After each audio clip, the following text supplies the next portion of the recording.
My name is Dr. Kellie Carter Jackson. I am the chair of the Africana Studies Department. I am the Michael and Denise Kellen 1968 Associate Professor. I've been at Wellesley College for about 7, 8 years now. And I write books, I podcast. I'm a co-host on This Day in Esoteric Political History. I had a podcast on Oprah and yeah, just the overall historian, public historian. Yes, and today we'll be talking about your brand new book, We Refuse: A Forceful History of Black Resistance. And I always begin all these interviews with the same question: what brought you to this topic, this book, and what did you learn while researching and writing it? Wow. I tell everyone I came to this topic because I was mad. I was really angry. I was really frustrated during the summer of 2020. I think a lot of people were. I was especially frustrated at the end of the summer where it felt like a lot of the things that people had been pushing for or wanting weren't really accomplished. Those goals weren't met. So I wrote a book to sort of talk about like the history of Black resistance and to sort of like have a much more expansive way of thinking about how Black people refuse, how they resist. I think that throughout history, we've been given sort of like these binaries of violence or nonviolence. You know, are you gonna like burn it all down, or are you gonna march and forgive? You know, like we have these really, I think, productive, limited ways of thinking about protest and what it means to sort of push back against white supremacy. And so in writing this book, I started thinking about like in the long history of Blackness, you know, Blackness in America, how have Black people resisted? How have they fought back? And what happens when it's not violence or nonviolence, like it's this other category? And so I came up with these 5 chapters that look at different ways of thinking about Black resistance through revolution, force, protection, flight, and joy. And even these categories aren't exhaustive. You know, I could have, if my publisher extended my deadline, I could have easily added more chapters. But I wanted to think about the ways that I've seen these tactics sort of manifest in my own life and in my own family history, but also how throughout history, it's been very effective in thinking about Black revolution and Black protection and force and flight and joy and all of these things. I wanted to bring it to the forefront.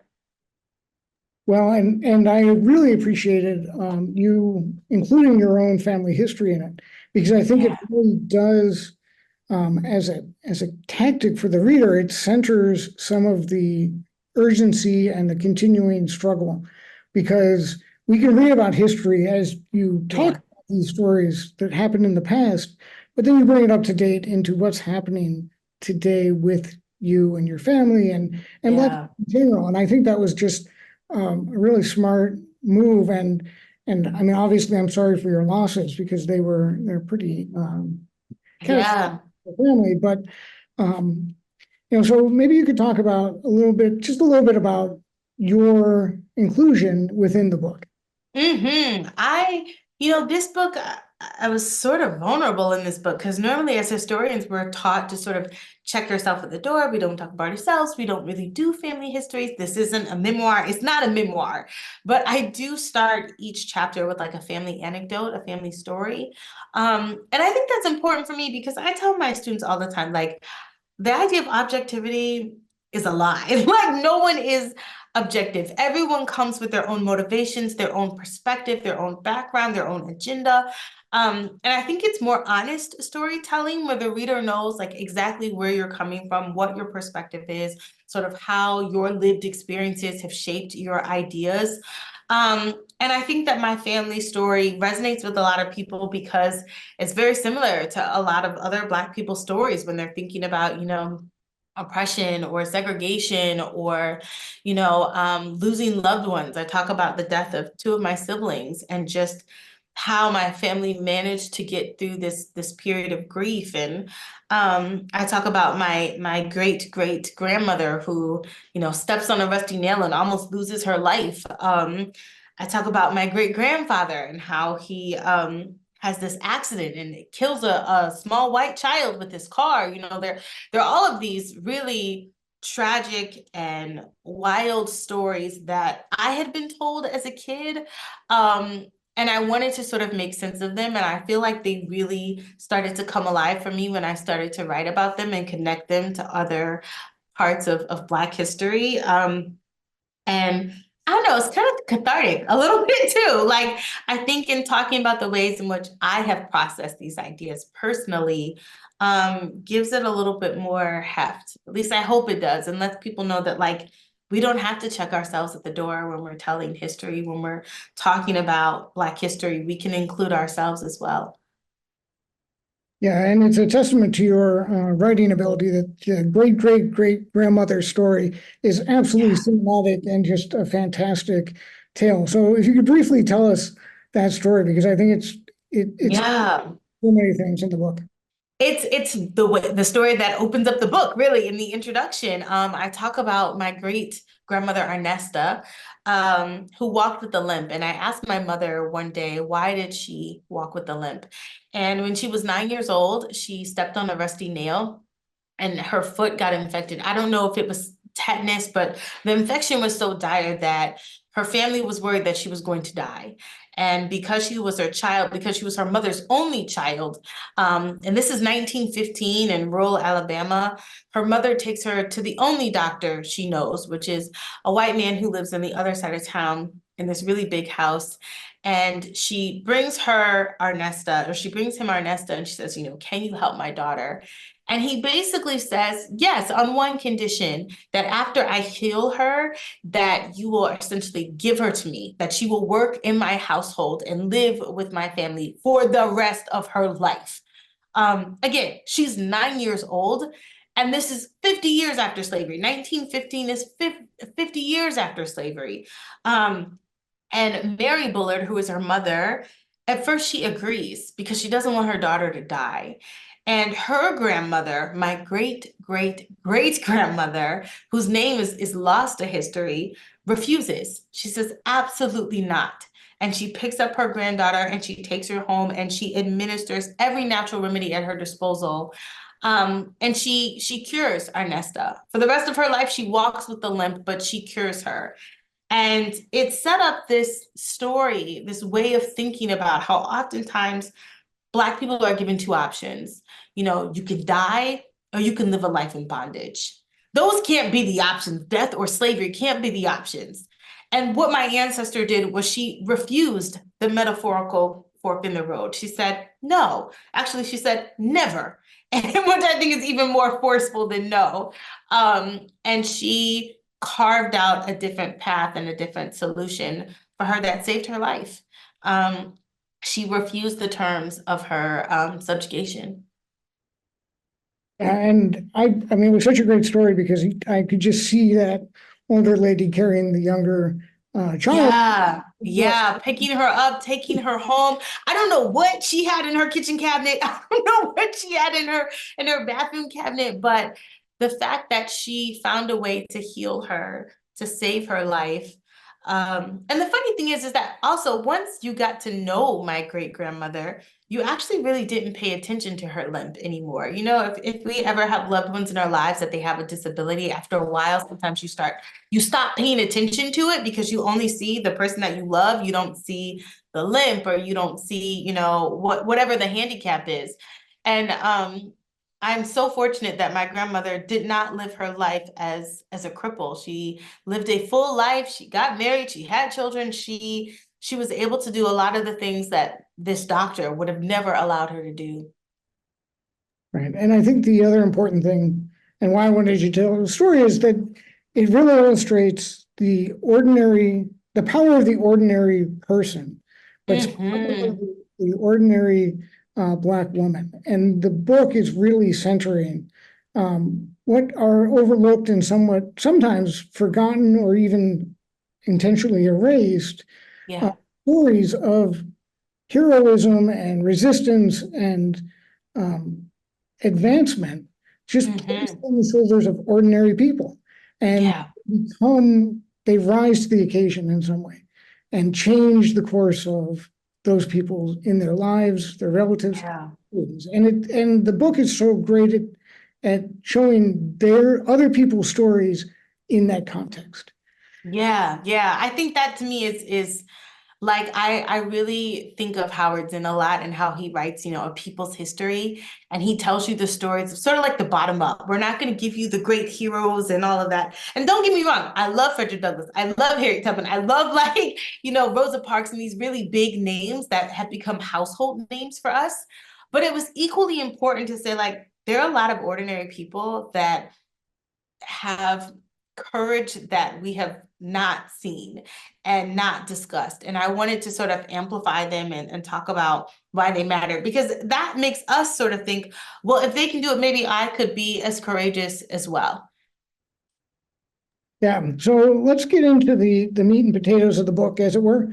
The first chapter you have is on revolution, and I think the first three chapters are kind of linked in a sort of progression. And I think revolution, protection, and force can all be used by white supremacy and white society as tools of oppression, but you twist them around and see them as locations of freedom and liberation and potentiality. So we'll start with revolution and just kind of how you see it, and then move through the other two. Yeah. So for revolution, I wanted to sort of look at the age of revolutions and then push back on it a little bit, especially when it came to the American Revolution. I make the argument that the American Revolution was actually not that revolutionary, that when we think of revolutions, we should think of replacing broken systems with just ones, really oppressive systems with better ones, with fair ones, with equitable ones. And so it should be an improvement on everyone's lives. And when I think about the American Revolution, nothing improves for the lives of Native Americans. Nothing improves for the lives of Black people. Slavery persists for another 100 years after 1776. When we think about the role of women, nothing improves in the lives of women, or even like poor white farmers. Things don't actually get that much better for them. So I don't see it as revolutionary. But I do see the Haitian Revolution as a revolution that did exactly what it sought out to achieve, which is not just to overthrow a colonial power or European power, but to abolish the institution of slavery. And so if you look at the age of revolutions, you have like the American Revolution, the French Revolution, the Haitian Revolution, but Haiti's the only one that abolishes slavery. And even if you look at revolutions in Latin America, I think about Simon Bolivar, who, tries to conduct his own revolution, and he goes to the Haitian leader at the time, the president of Haiti at the time, and says, "Hey, will you help me?"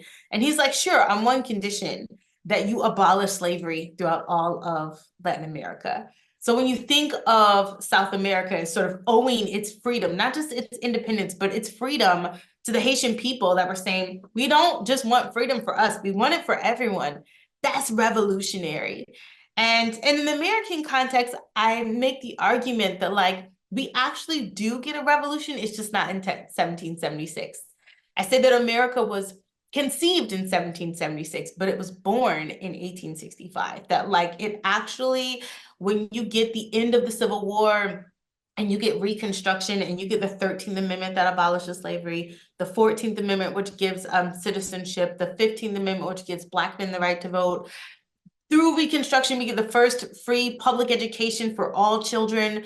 You get the first public health departments for all people.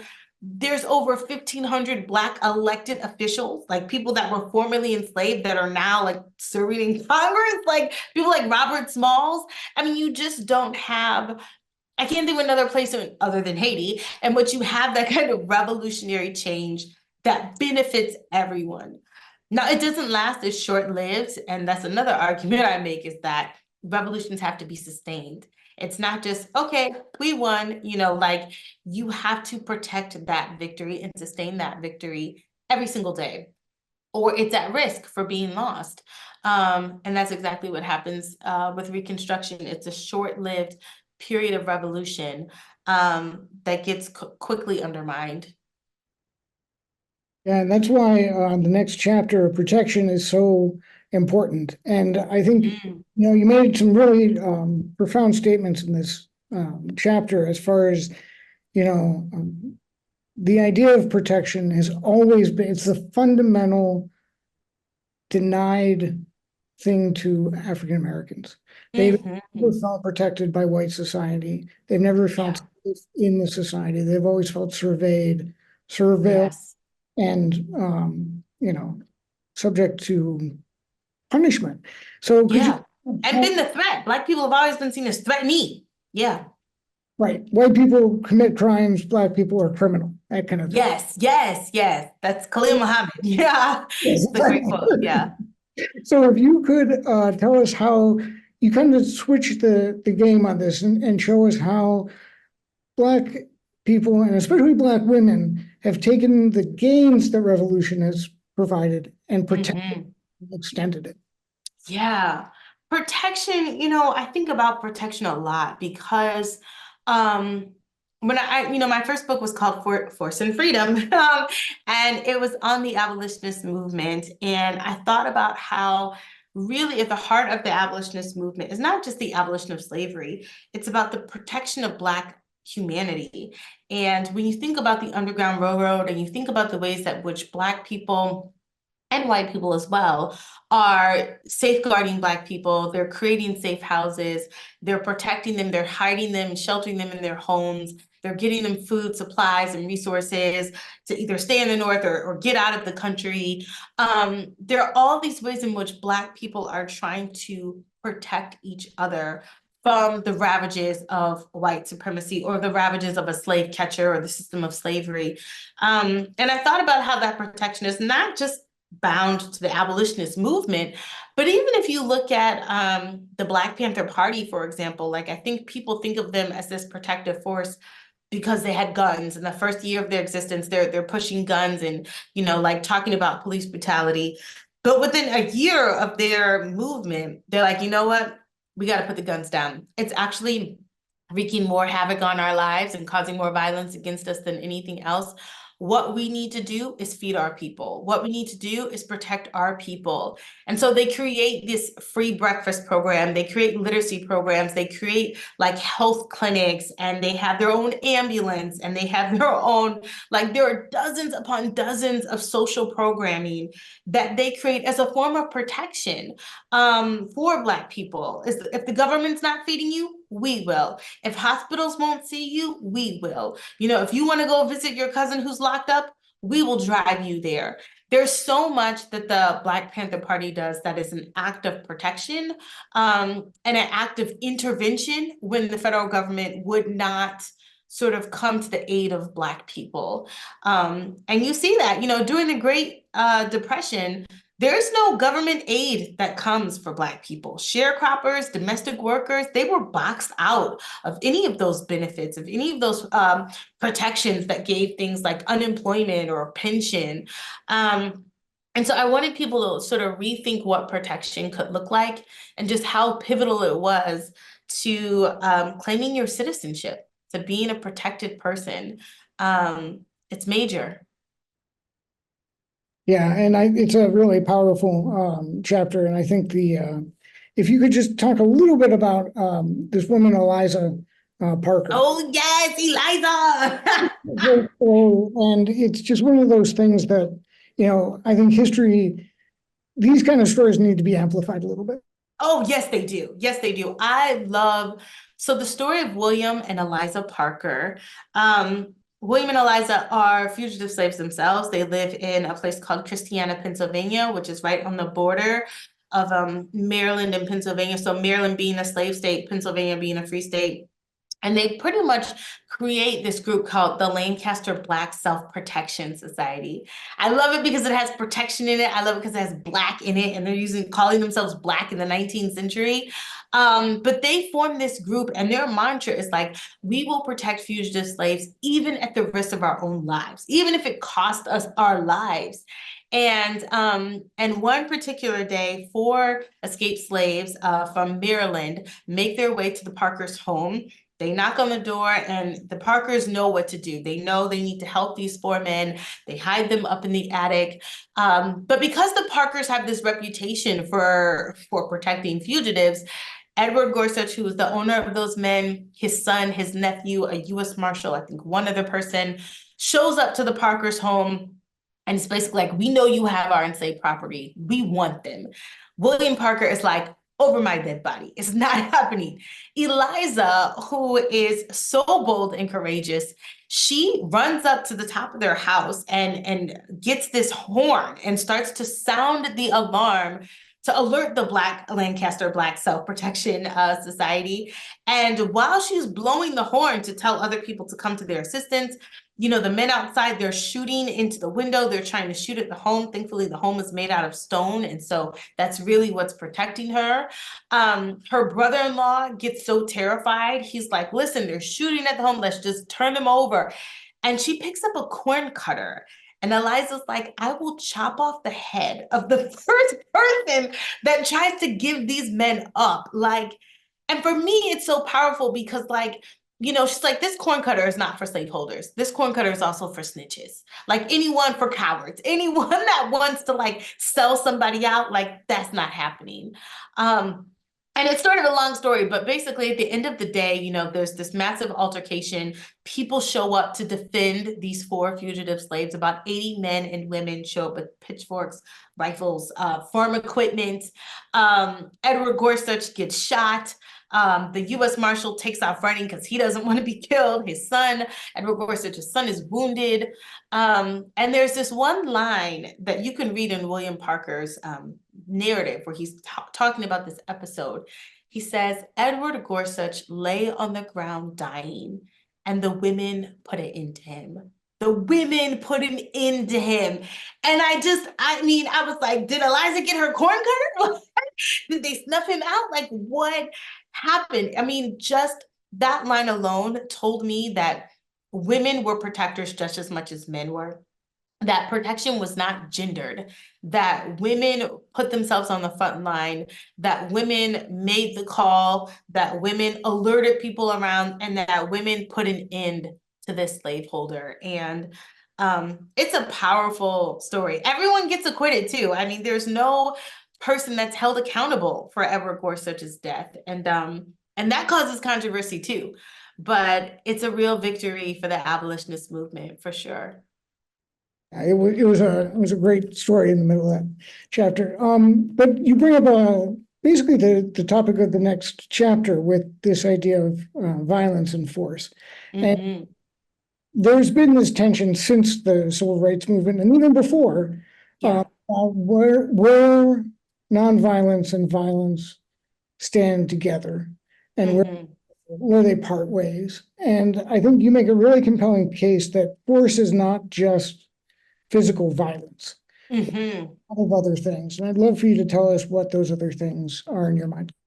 Yeah, in the story, there's only one, I mean, I tell a lot of stories in the force chapter, but there's only one story in which a white man, an officer, is actually killed. Most of these stories involve Black women using guns, but they're shooting off warning shots, or they're brandishing the gun as a warning, like, hey, you've been warned, you know, don't come closer. Like, and I think that's because when we think of force, Black women in particular were not trying to start violence. They were trying to stop violence. They were trying to arrest violence. And that's so important because we don't take into context what it means to have to defend yourself, and oftentimes defend yourself with force. And so I talk about how these Black women have had guns all around them. You know, like Rosa Parks talks about having her kitchen table covered with guns during the Montgomery bus boycott.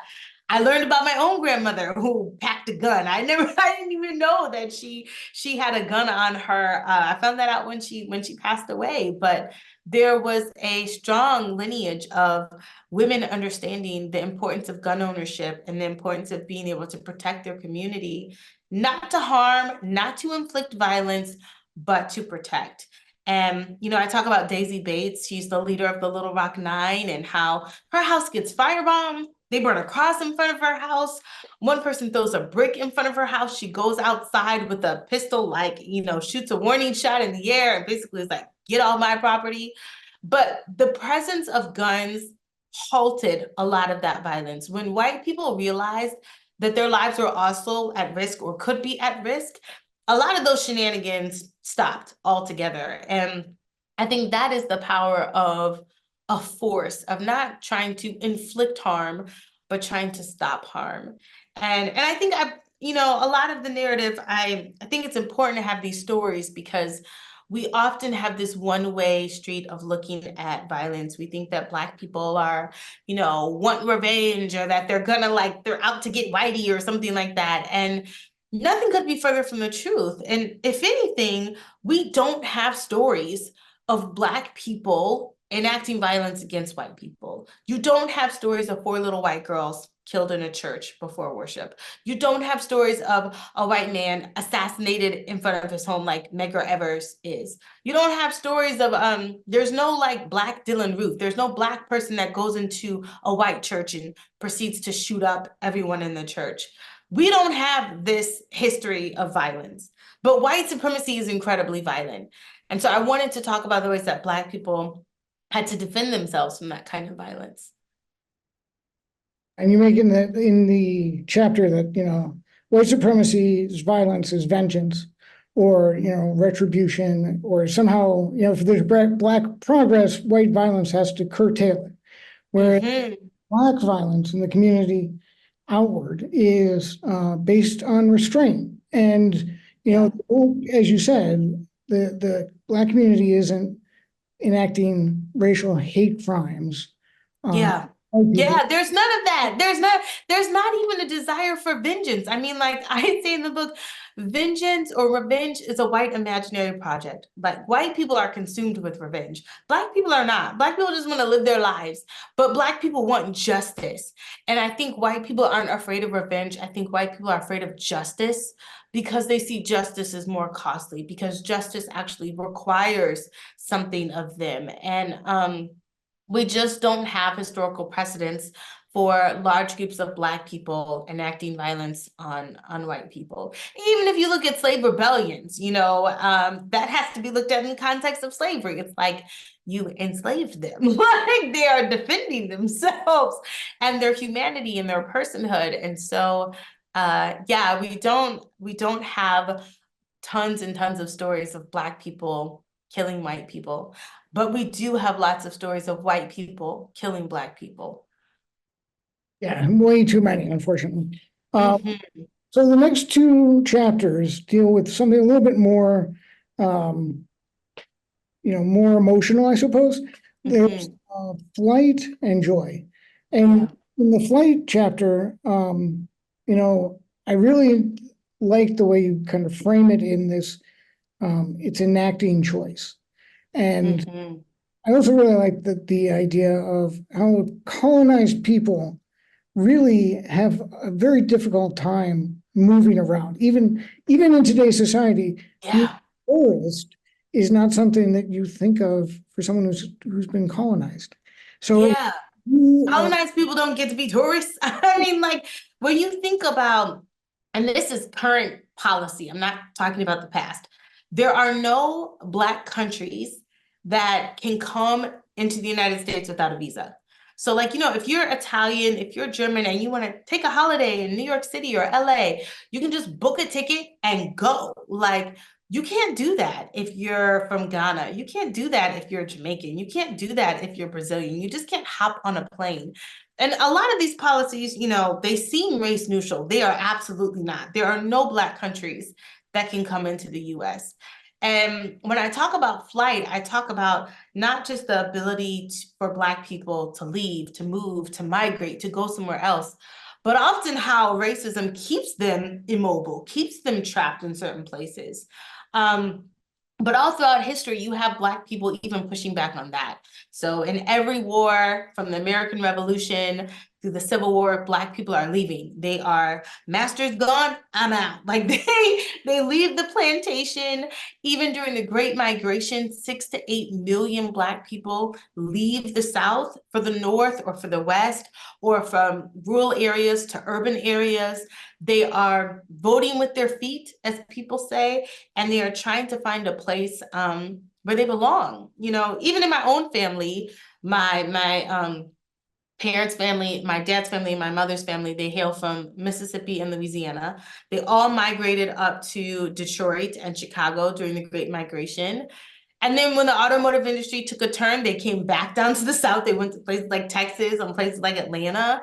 And I think that Black people, whenever circumstances call for it, their first solution is to leave that particular place. I hear my friends talking about it now, like during this election, they're like, okay, if this goes south, where are we going? Are we going to Canada? Are we going to Ghana? Are we going to Portugal? You know, like there are a lot of ways in which Black people try to leave. But I do say at the end of the chapter that it is probably one of the most ineffective remedies or tools that Black people have because it's based on the individual. Like I know I have mobility, I can leave, but collectively, anti-Blackness is global. So, and white supremacy is global. There's nowhere in the world you can go where you're not going to experience part of that. And the goal is not to abandon the collective, but to sort of work where with you are to make life better for everyone. You know, if I'm just free, that doesn't benefit the group. But if the rest of us get freedom, then we're talking, then we're looking at what liberation can look like holistically. Well, and it's putting the civic into civil rights, right? I mean, you're Yeah, trying to yeah. uplift everybody, and that's the great thing about civil rights. Mhm. I'd like to end with this idea of joy because I understood it completely, immediately, what you meant by this like trauma response out of pain, out of in the face of adversity, in the face of the obstacle. There are these moments of just absolute giddy enjoyment. And Yeah. I would love for you to tell us how you envision joy and the function it plays, and sometimes how it's misunderstood too. Yeah, yeah. I mean, in the book, I say that like joy is a weapon. It's a tool of resistance. It's a way that Black people fortify themselves. It's a way that Black people like insist on their own humanity. And that joy is just central. I mean, I grew up in the Black church, and so we always talked about the idea that like, you know, joy, pain may endure for a night, but joy comes in the morning. This idea that joy is coming, and that we are never to be without hope, that we are never to be in like utter despair. And I think about joy in a lot of different instances. In a more recent incident, I think of it in terms of the Montgomery Brawl and how like the fight that took place in Montgomery where this Black dock worker is attacked. And within a few moments, you know, you see revolution, force, flight, protection. See all of these Black people coming to this man's defense, swimming in the water to get to his defense. But what was so joyful about that is that within moments, you also had myths, memes, and gifs and reenactments and people poking fun at like the ridiculousness of white supremacy, the absurdity of the gall of these white boys that thought they could beat up this Black man without consequences, without repercussions. And the smackdown that they got and the chairs that were swinging. I mean, and at the end of the day, you know, like no Black people were arrested or killed. And it was such a victorious moment. And the levity that came from just being able to, I think, poke fun is a way of Black people like finding joy.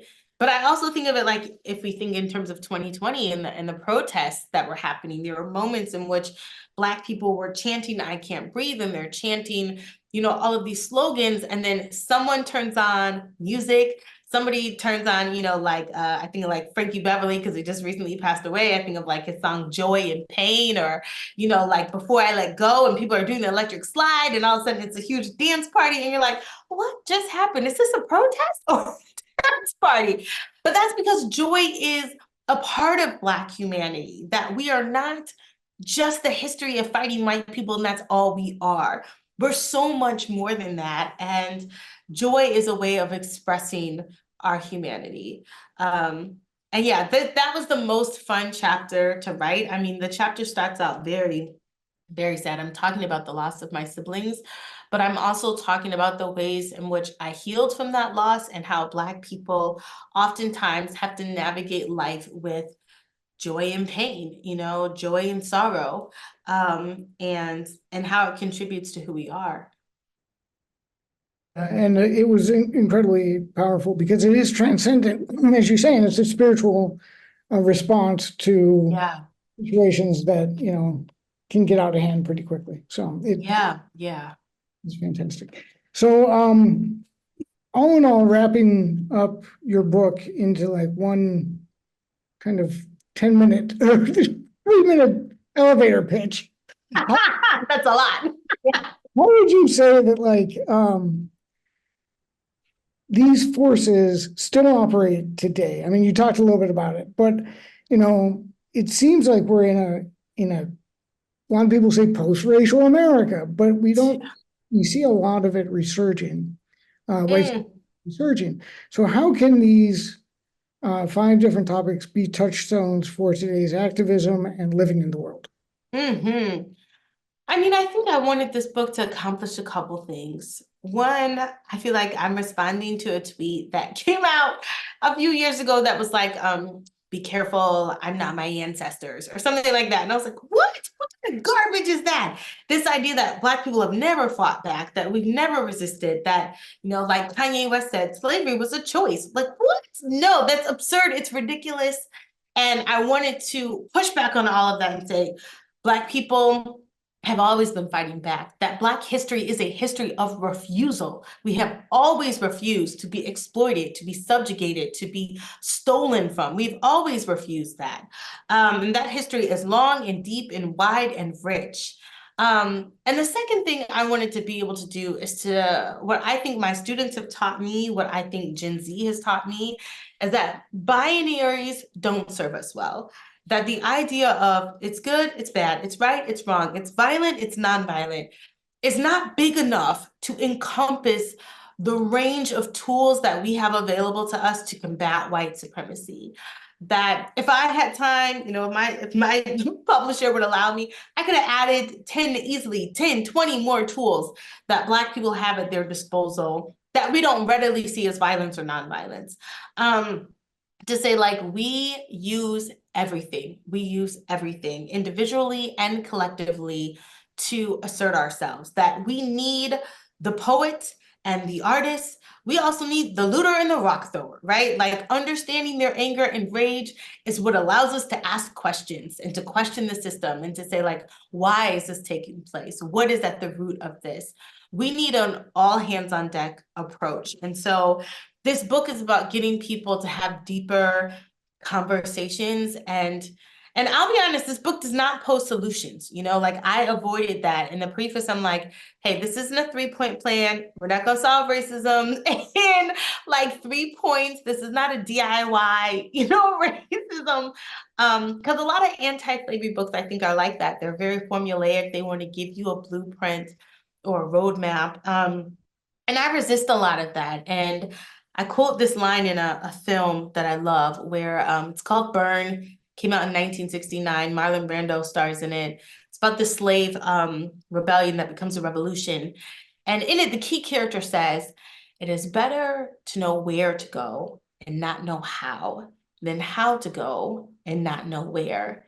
And I think that for Black people, it encapsulates so much because we know where we're going toward freedom, toward liberation, toward justice. Like that arc that bends toward justice, that's where we're headed. Now, how we get there, we don't know, right? If we knew, we would have been there a long time ago. Our ancestors were resilient, they would have done it. But we know where to go, and that matters so much.